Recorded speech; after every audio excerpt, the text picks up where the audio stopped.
In this part, we will talk about local government in the state of Texas.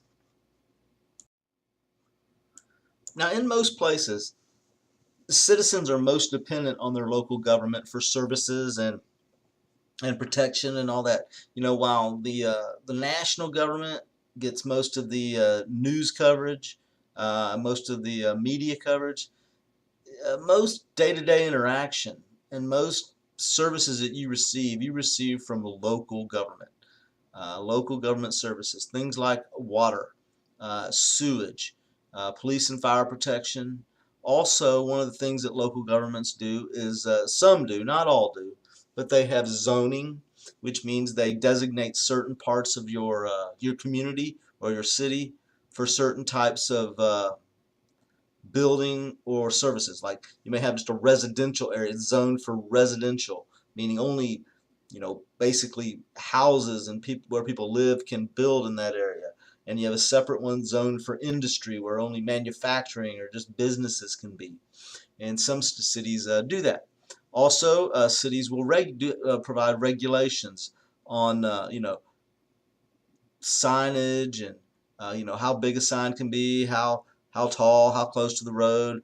Many places now regulate how many trees you can cut down or how many must leave if you put in a business, or they may regulate just the type of material you use to build your structure, for safety, security reasons, and also education. Local governments provide, usually school districts, which we'll talk about later, provide education to its citizens and the children of its citizens. The U.S. is a very decentralized country, meaning that it has a lot of different levels of government, and those levels of government oftentimes can act independently of each other, meaning that there's not one government entity like the national government that dictates to everybody that every single policy, every single thing that must happen. So it's decentralized. It allows for local decision making, by the people that are most affected by the laws. It also allows for a lot of citizen participation. Almost there's so many levels that people can become involved in their government. They can run for the school board, they can run for county commissioner, they can run for city council, they can run for state legislature. All of these things, this decentralization, allow many access points for citizens. Now also, oh by the way, as far as there are many local government groups, there's over about 89,000 total local governments in the United States. That is quite a bit. There's almost 5,000 local governments in the state of Texas alone. And that includes, like I said, anything from county commissioners to school boards to city council. There's just a lot. 89,000 nationwide, almost 5,000 in Texas. Also, local governments are creatures of the state, as they say. All local powers are derived from the state government. So unlike the federal system where the state governments survive and function independently of the federal government and exist separate from the federal government, the local governments only exist because the states let them. And if you want to create a city in the state of Texas, you have to ask permission from the state of Texas.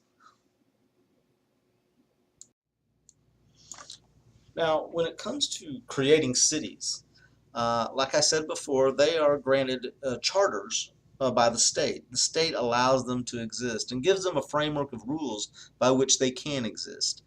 And so basically a charter is a document that provides the basic structure and organization of a city government. It's like a little constitution, if you want to think of it that way, that tells you the kind of structure your government will have, where the power centers lie, and how the flow chart of organization of the different offices in the government work.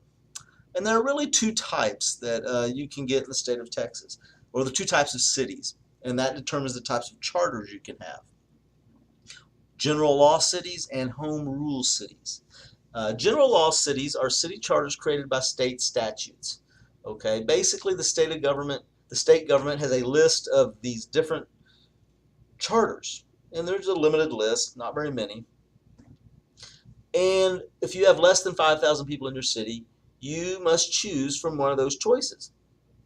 And you must abide by the structure and the rules of those charters. And there are 7 charters to choose from, and it just basically spells out the kind of government you will have. How your city council will be structured, the other positions within city government. Now, this was common early on. When the state of Texas was young and most cities were small, this was very practical. But over time, Texas grew a lot. Many cities popped up with more than 5,000 persons. And many of these cities had unique problems that the general law charter did not cover. And so when that happens, the city would have to go to Austin and appeal to the legislature for an exemption or a change or just an opportunity to vary away from their general law charter. Well, this became so common, these larger cities having these bigger problems, that the state legislature decided that they would have another category of charter. And these cities that fell into this category would be called home rule cities. And these are city charters created by actions of the local citizens. Basically, they create a government or a governmental system or a charter that best works for them. And it may not be one of the 7 that the states originally had. So they were able to create their own government structure that worked best for them. Okay. And as long as it didn't violate state law, then just about anything was possible. And so this became an option for cities with more than 5,000 persons. Now, they didn't have to do this. They could still choose from one of the original 7 charters if they wanted to. But for those that had unique situations, either economically or culturally or whatever, this was an option. So they could adopt, home rule cities can adopt any form of government not prohibited by state law.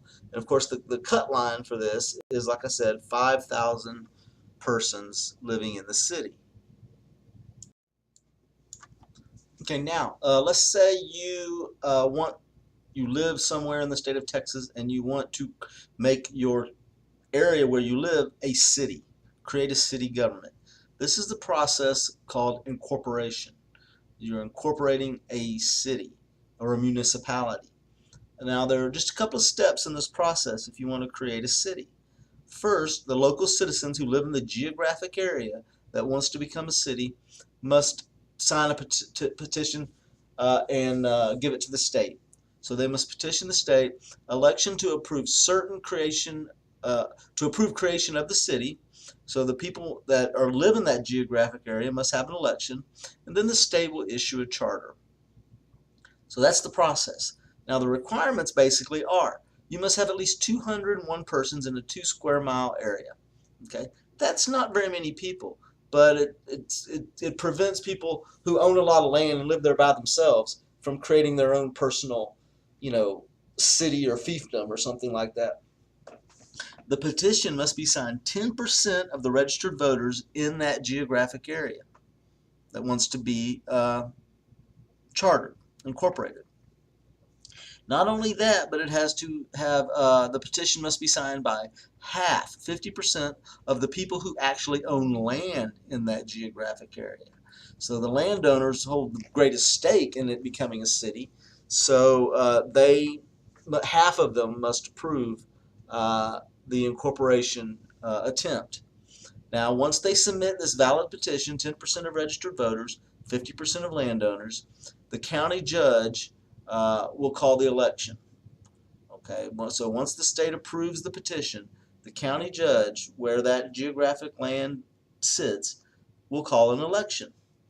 And it's basically a majority rule. If the voters approve it, a general law charter is adopted. Okay, because more than likely, most places that do this have less than 5,000 people.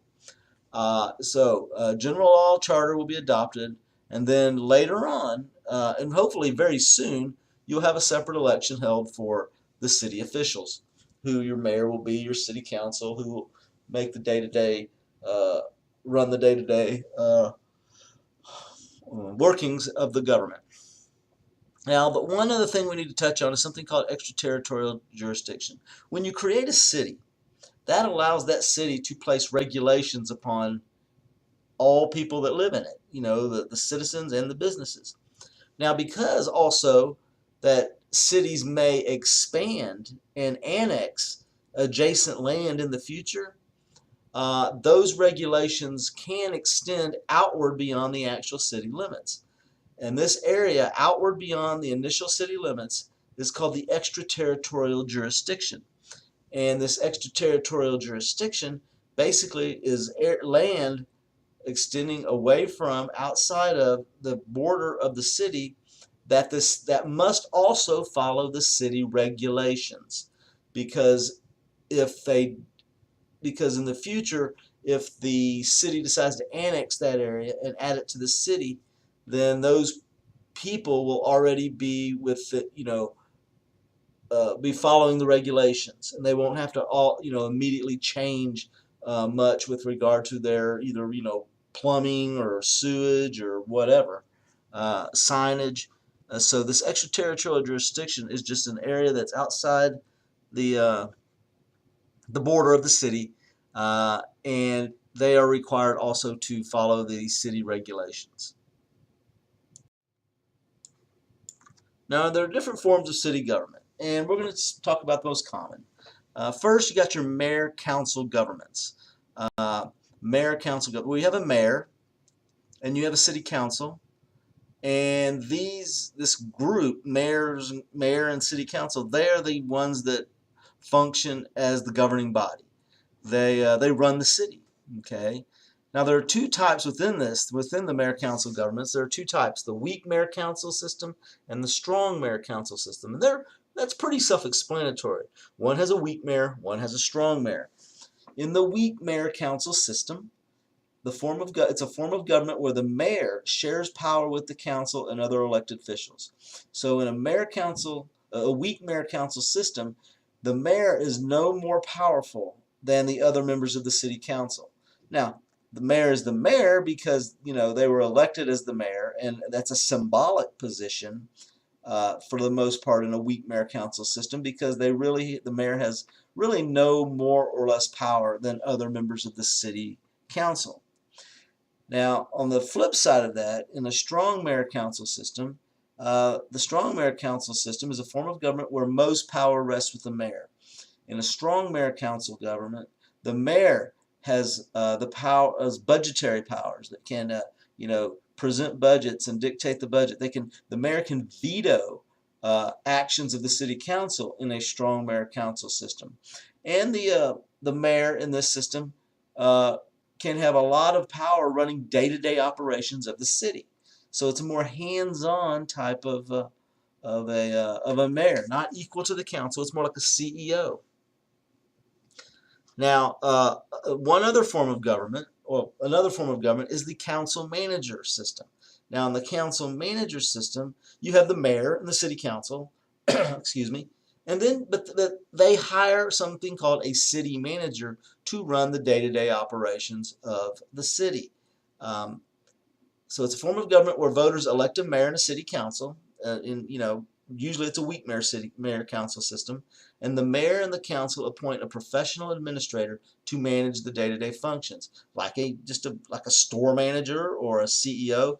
And the city manager then is held accountable by the city council and the mayor.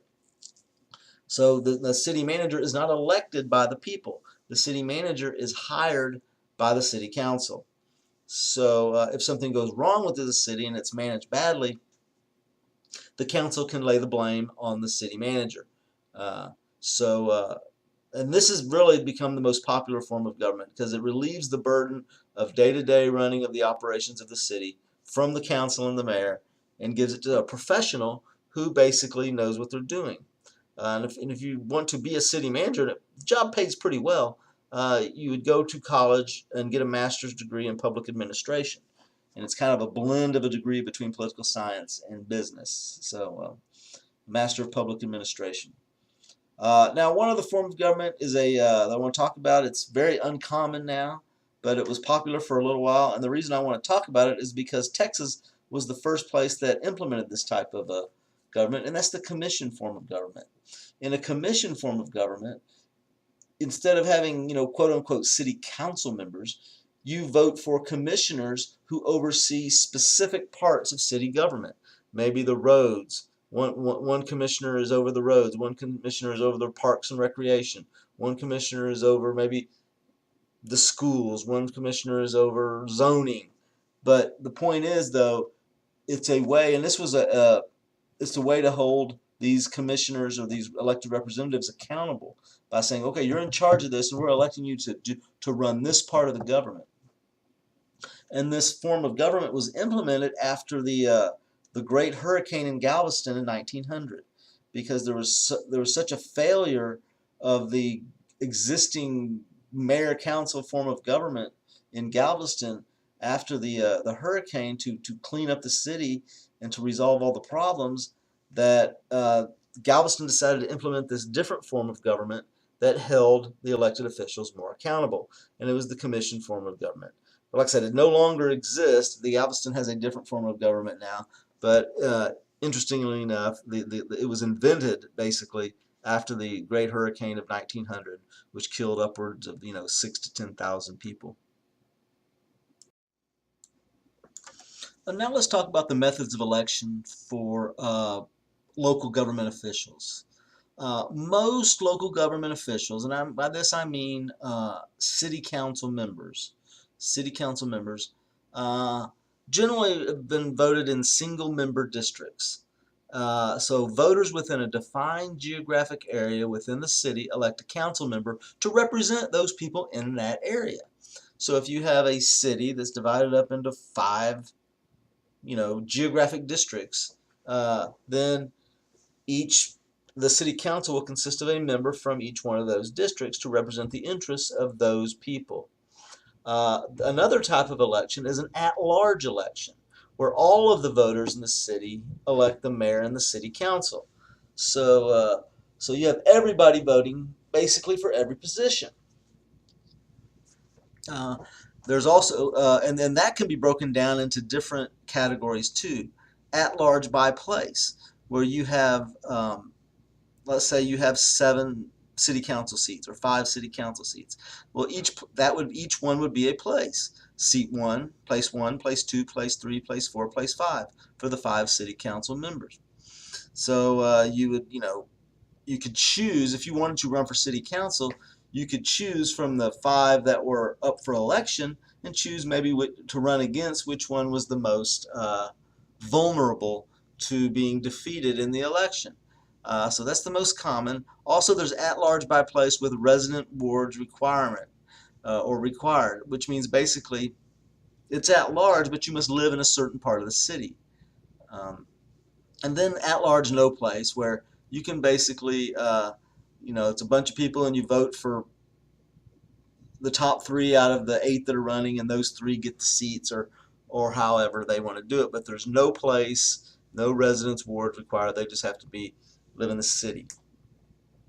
Another type of voting is a cumulative voting. Voters can concentrate all their council votes on one candidate. So let's say there are 3 seats up for election. You have 3 votes. If you wish, you can use all 3 of those votes for one candidate to make them, give them that much greater chance to win. But then you can't, of course, vote for any of the other seats on the city council. You have used all of your votes for a single candidate. Now, election of mayors. Most all mayors in Texas are elected in at-large elections. If you're a mayor of the city, of course it would be at-large, because you represent everybody in the city, so everybody in the city would vote. And then one thing to note is that by law, city elections are nonpartisan, meaning you cannot run and campaign under the identity of a political party.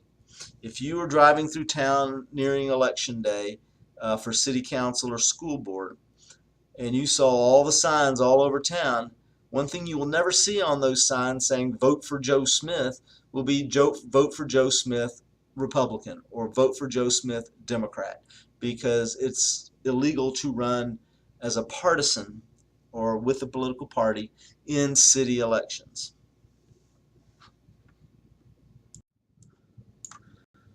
Now, when taking a look at voter turnout for city elections, we have to remember this. Voter turnout is low both nationwide and in Texas. City elections or local elections just don't have the same interest level.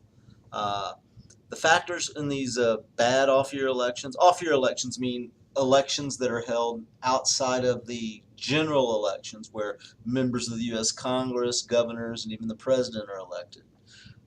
So not off-year elections are elections not held in conjunction with state or national elections. So it's just basically local elections, cities, city council members, school districts, things like that. Oftentimes, it's the time period. Nobody's paying attention. It doesn't get the same media coverage as the presidential elections and the national or state elections. And oftentimes there is a lack of contested elections, meaning oftentimes many of the races, it'll only be a single candidate with no challenger. And this does not create any interest, and people already know that there's a predetermined winner if only one person is running. So that is an important factor. And of course, because it's an off-year election, there's no publicity and interest. You combine all these factors together, and it's just very, very low levels of turnout in local elections. Of course, when it comes to those that do decide to vote, uh, we have known political scientists and sociologists and people who study this type of thing have known for a long time that voting participation and political participation is closely tied to socioeconomic status. And what that means is, generally, the more money you make and the higher level of wealth that you have, the more likely you are to vote. The higher level of education you have, the more likely you are to vote. And so that's common knowledge among those who study political science and voting patterns.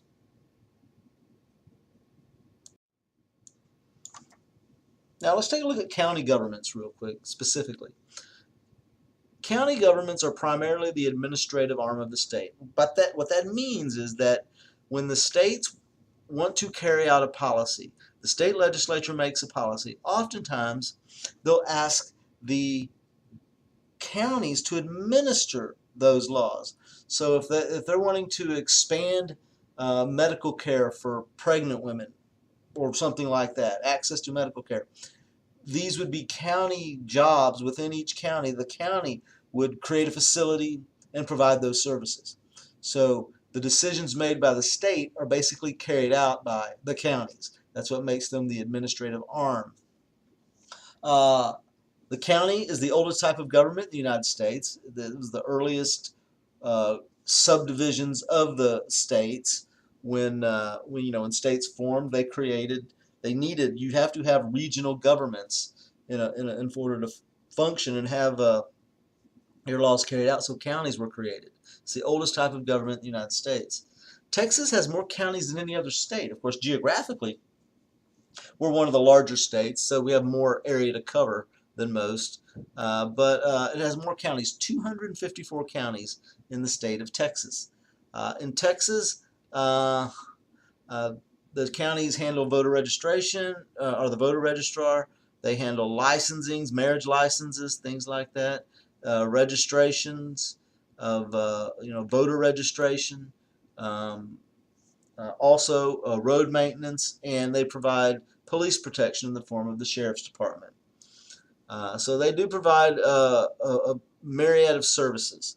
Now, 55, and this statistic right here goes back to the idea that Texas, even though it's large with lots of empty space and all the mythical ideas about it being this cowboy wonderland, it's really an urban state. Most people live in the cities, And actually 55% of the total population, that's over half of the total population of the state of Texas only live in only 10 of the 254 counties. So all those people, half the people are concentrated in very urban areas. And you're talking about places like Harris County, which has Houston and the surrounding areas, Dallas County, which has Dallas, Bexar County, that has San Antonio, Travis County, that has Austin, and on and on.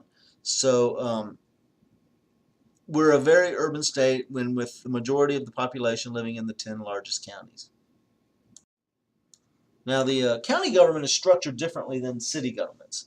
The county government in Texas is a plural executive type, meaning most positions are elected separately, much like our state government. It's the same way, where most of the positions in the executive are elected separately, so they are not beholden to each other. The main legislative body that governs the Texas county is called the County Commissioners Court. Okay, the county commissioners court, and the county commissioners court consists of a county judge and 4 precinct commissioners. The county is divided up into 4 geographic areas called precincts, and these precincts each have a representative from this geographic area, one representative to represent the people in that precinct, and that person is part of the commissioners court.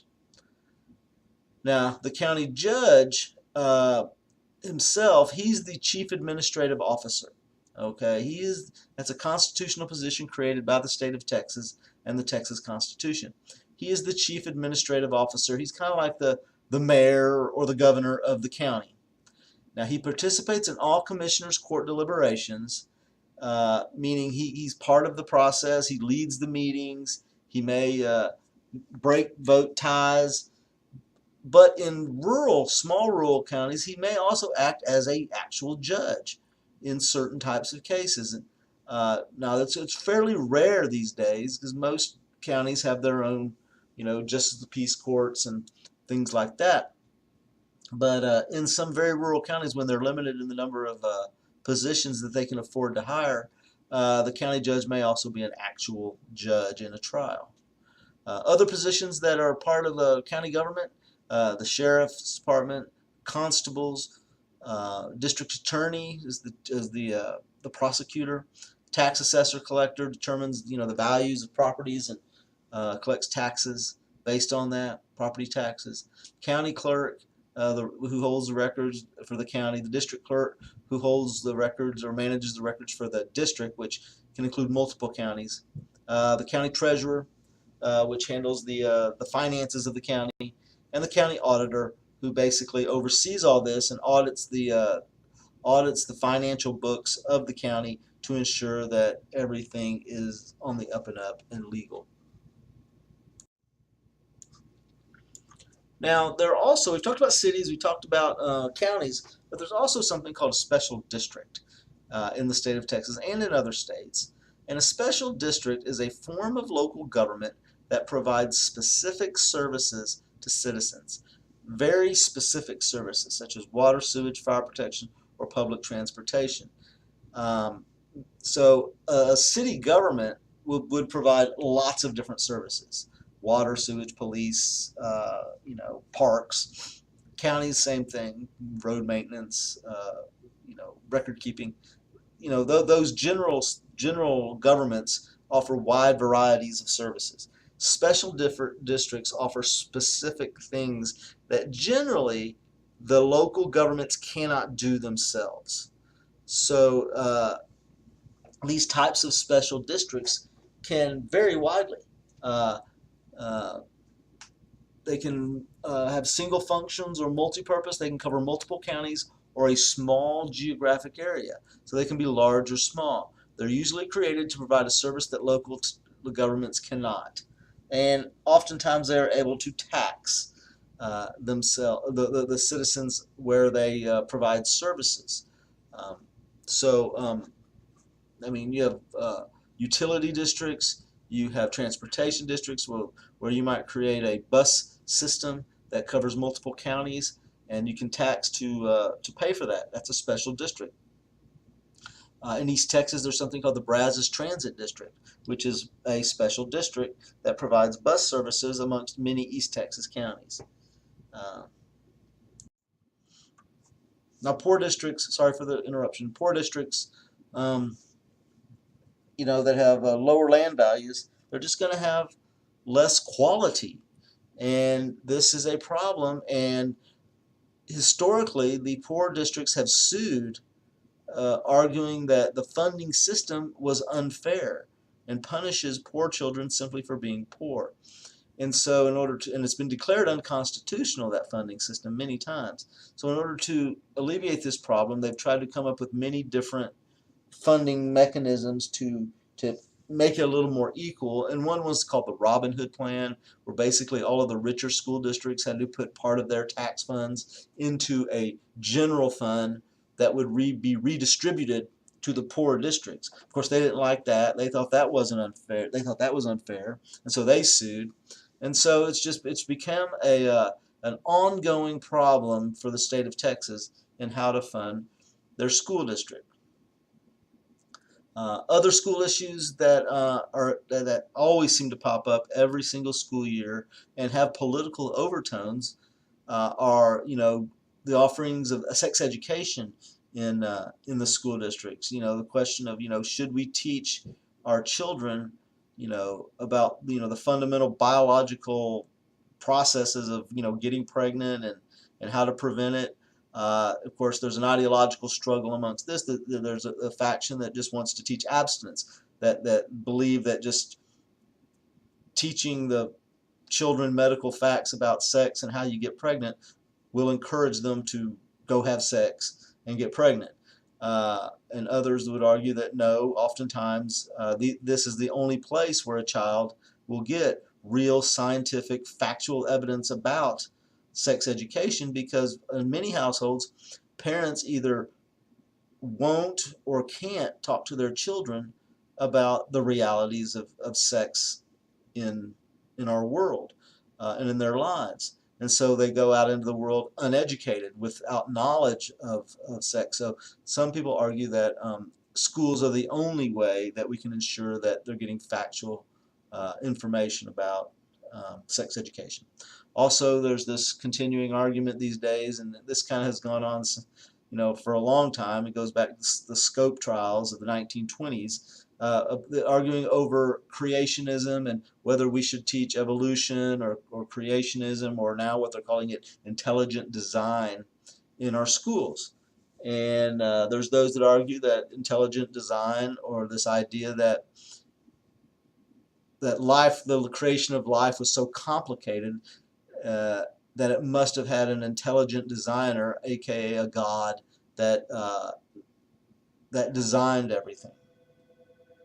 And there's others that argue, well, no, those are religious ideas, and those should be kept separate from school. That's something you teach at home and in the church, and the only thing that should be taught in these schools is scientific stuff that has been scientific theory that has been tested over and over again and determined to be factual.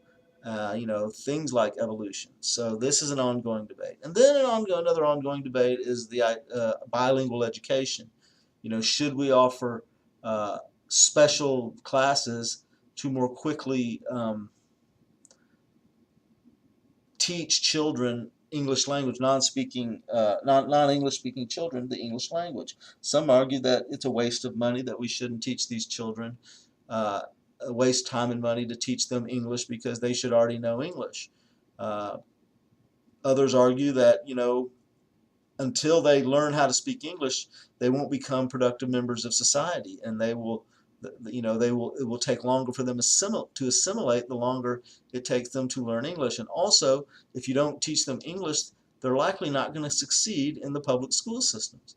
So you'll end up having people dropping out, which means that, as we know, statistically, those that drop out of school, those that don't finish high school, are more likely to end up in a life of crime, they're more likely to end up in jail, and they're more likely to use government services.